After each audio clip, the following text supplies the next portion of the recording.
오늘 본문 에스겔 46장은 성전의 구조와 더불어 행해야 할 예식을 알려줍니다. 1절을 보면 안뜰 동쪽을 향한 문은 일하는 엿새 동안 닫도록 명령하십니다. 그리고 안식일에는 열도록 합니다. 이와 더불어 초하루 즉 매월 첫째 날에도 열도록 말씀하십니다.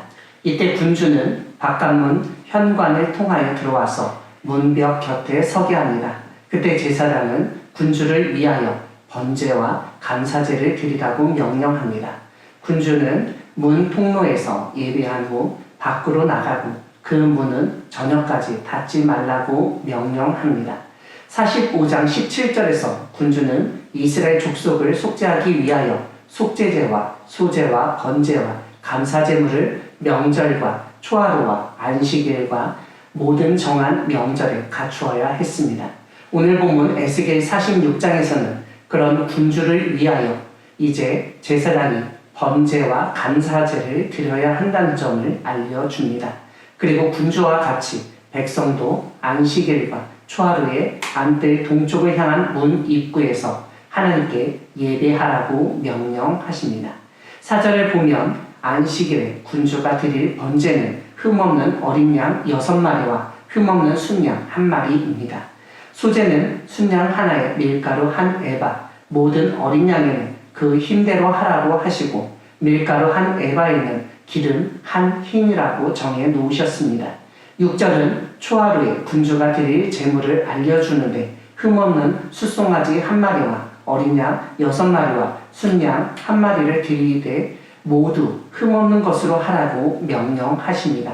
7절에서는 그뿐만 아니라 소제도 준비하라고 하는데 숫송아지에는 밀가루 1에바, 순양에도 밀가루 1에바, 모든 어린 양에는 그 힘대로 하라고 하시고 밀가루 1에바에는 기름 1흰이라고 알려줍니다. 이것은 45장 24절과 46장 5절의 내용이 다시 반복되는 것처럼 여겨집니다. 9절을 보면 모든 정한 절기에 백성이 들어오고 나가는 문을 지정하십니다. 북문으로 들어온 사람은 남문으로 나가라고 하시고 남문으로 들어온 사람은 북문으로 나가라고 말씀하십니다. 9절 뒷부분에서는 들어온 문으로 도로 나가지 말고 그 몸이 앞으로 향한 대로 나가라고 분명하게 알려주십니다. 이것은 하나님 앞에 나왔을 때 왔던 방향으로 돌이켜 똑같은 길로 가지 않도록 하신 것입니다. 10절은 군주 역시 백성들이 들어올 때 들어오고 나갈 때 나가라고 하심으로써 군주와 백성이 하나님 앞에서 차이가 없는 존재임을 다시 한번 일깨우고 계십니다. 11절을 보면 명절과 성회 때 소제로 바치는 제물과 양을 알려주는데 앞에서 말씀드린 것처럼 45장 24절과 46장 5절, 7절과 내용이 똑같습니다. 12절은 하나님이 정하신 때인 명절이 아니더라도 군주가 자원하여 번제를 준비하거나 감사제를 준비하여 드린다면 그를 위하여 동쪽을 향한 문을 열고 안식일처럼 번제와 감사제를 드리고 나가도록 합니다. 나간 후에는 문을 닫으라고 말씀하십니다. 1절에서는 동쪽을 향한 문은 엿새 동안에는 닫고 안식일에만 열게 되어 있었습니다. 하지만 그 규정에도 예외가 있음을 알려줍니다. 특별히 군주가 자원하여 번제나 감사제를 드린다면 앞에서 언급된 동쪽을 향한 문을 닫아야 한다는 규정의 적용을 미루고 제사 후 군주가 나간 후에야 다시 적용된다는 점을 알 수 있습니다. 13절은 매일 아침 1년 되고 흠없는 어린 양 1마리를 번제로 갖추어 드리도록 알려줍니다. 이 번제와 함께 소제도 드려야 하는데 밀가루 6분의 1 에바와 기름 3분의 1 흰을 섞도록 명령하십니다.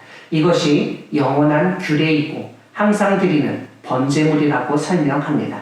16절 이하는 군주가 아들에게 주는 기업과 종에게 주는 기업의 소유 기간에 차이가 있음을 알려줍니다.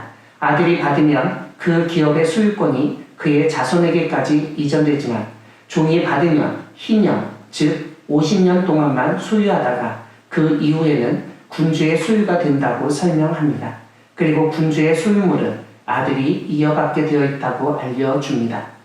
18절을 보면 군주가 백성의 기업을 빼앗아 그 산업에서 쫓아내지 못하도록 금지하십니다. 18절에서 우리가 주목할 점이 있는데 군주가 자기 아들에게 기업으로 줄 땅은 자기 산업으로만 한정한다고 선포하신 점입니다. 오늘 본문 마지막 부분은 제사장이 속건제와 속죄제의 희생 제물을 삶으며 소제 제물을 구울 처소와 함께 바깥들에 있던 부엌에 대한 묘사입니다. 사랑하는 광야교회 성도 여러분, 하나님은 안식일과 희년을 통하여 하나님의 백성이 어떻게 살아야 하는지를 일깨우시는 분이십니다. 오늘 본문에서 하나님은 동문을 안식일에 열고 제사를 지내도록 하셨습니다. 제사를 통해서 하나님을 섬기는 날과 장소뿐만 아니라 섬기는 방식도 하나님이 정하신다는 사실을 일깨우십니다.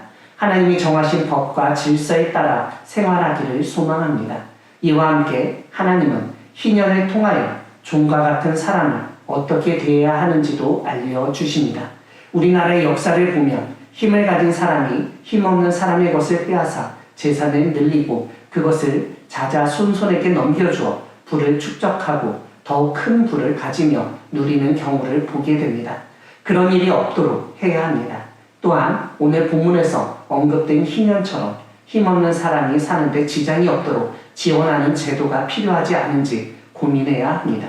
에스겔 45장에서 모든 사람에게 기업을 주신 하나님의 뜻을 받들어 각자가 자신의 삶의 터전에서 안정적으로 살아가도록 돕고 앞장서는 우리 모두가 되기를 소망합니다. 아멘.